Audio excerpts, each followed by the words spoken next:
నమస్తే, welcome to four sides TV. నేను మీ ఛాన్సీరాణి.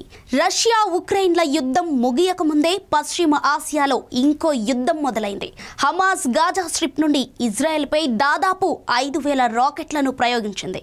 దీనితో దేశం హెచ్చరికలు జారీ చేసింది. ఇజ్రాయెల్ నివాస ప్రాంతాలపై పొగలు వ్యాపించాయి మరియు సైరన్లు మోగటంతో ప్రజలు భవనాల వెనుక ఆశ్రయం పొందారు.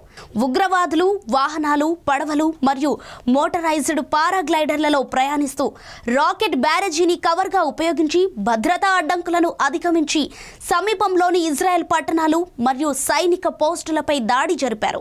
ఇజ్రాయెల్ సరిహద్దు పట్టణాలలో హమాస్ యోధులు, నివాసితులు మరియు ప్రయాణికులపై కాల్పులు జరుపుతున్నట్లు సోషల్ మీడియాలో అనేక వీడియోలు చూపించాయి. మేము యుద్ధంలో ఉన్నాము అని ఇజ్రాయెల్ ప్రధానమంత్రి బెంజమిన్ నేతన్యాహు తన దేశాన్ని ఉద్దేశించి ప్రసంగించారు.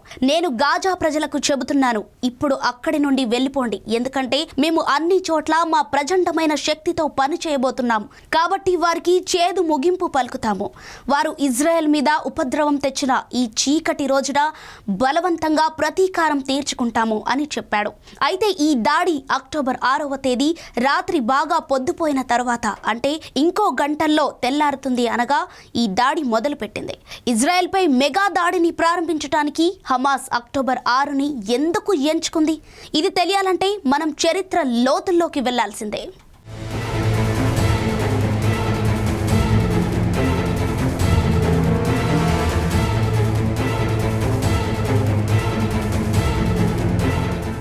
అది అక్టోబర్ 6, 1973.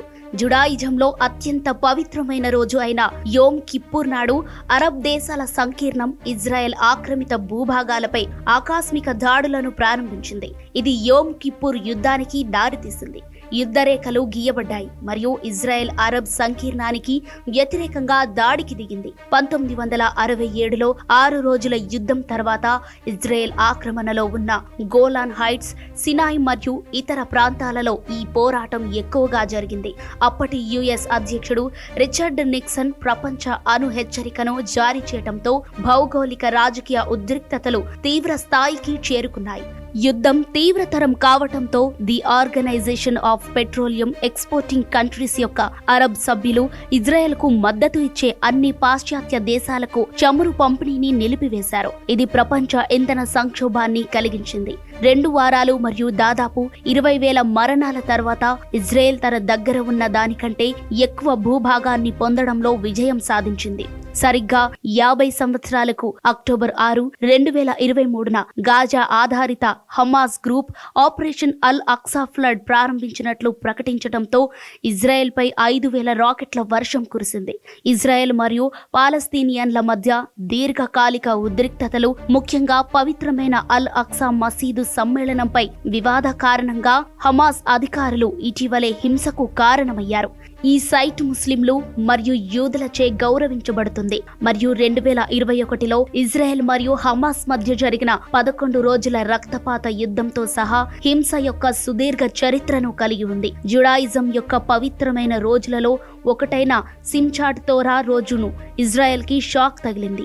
1973లో యోమ్ కిప్పూర్ యుద్ధం ప్రారంభమైన ఈ ఆకస్మిక దాడిని గుర్తు చేస్తోంది. హమాస్ ఈ రోజును ఎంచుకున్నది. ఇది జుడాయిజంలో పవిత్రమైనది కాదు. 1973 సంఘర్షణ యొక్క 50వ వార్షికోత్సవాన్ని సూచిస్తుంది. ఇది కొంత ప్రాముఖ్యతను కలిగి ఉంది. ఇజ్రాయెల్ మీడియా ఇటీవలి రోజుల్లో యోమ్ కిప్పూర్ యుద్ధాన్ని స్మరించుకుంది మరియు అనేక మంది ఇజ్రాయెల్లో శనివారం జరిగిన దాడి మరియు దశాబ్దాల క్రితం జరిగిన సంఘటనల మధ్య సారూప్యతలను చూశారు.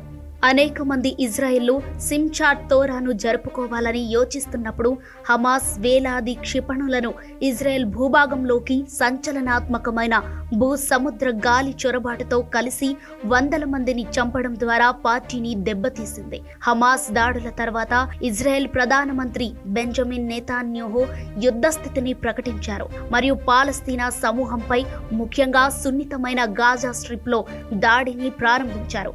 ఇజ్రాయెల్పై యుద్ధంలో చేరాలని హమాస్ వెస్ట్ బ్యాంక్ మరియు అరబ్ ఇస్లామిక్ ప్రపంచంలోని తన యోధులకు పిలుపునిచ్చింది. తాజా వివాదం వెలుగులో తూర్పు జెరూసలేం, గాజా మరియు వెస్ట్ బ్యాంక్లో ఇజ్రాయెల్ మరియు పాలస్తీనియన్ల మధ్య ఉద్రిక్తతలు ఎక్కువగా ఉన్నాయి.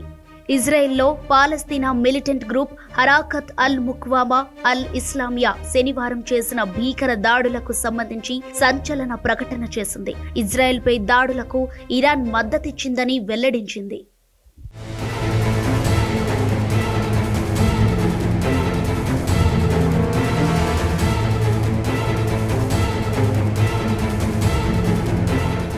ఇవి ఇప్పటి వరకున్న అప్డేట్స్. చూస్తూనే ఉండండి 4 సైడ్స్ టీవీ. నేను మీ ఝాన్సీ రాణి.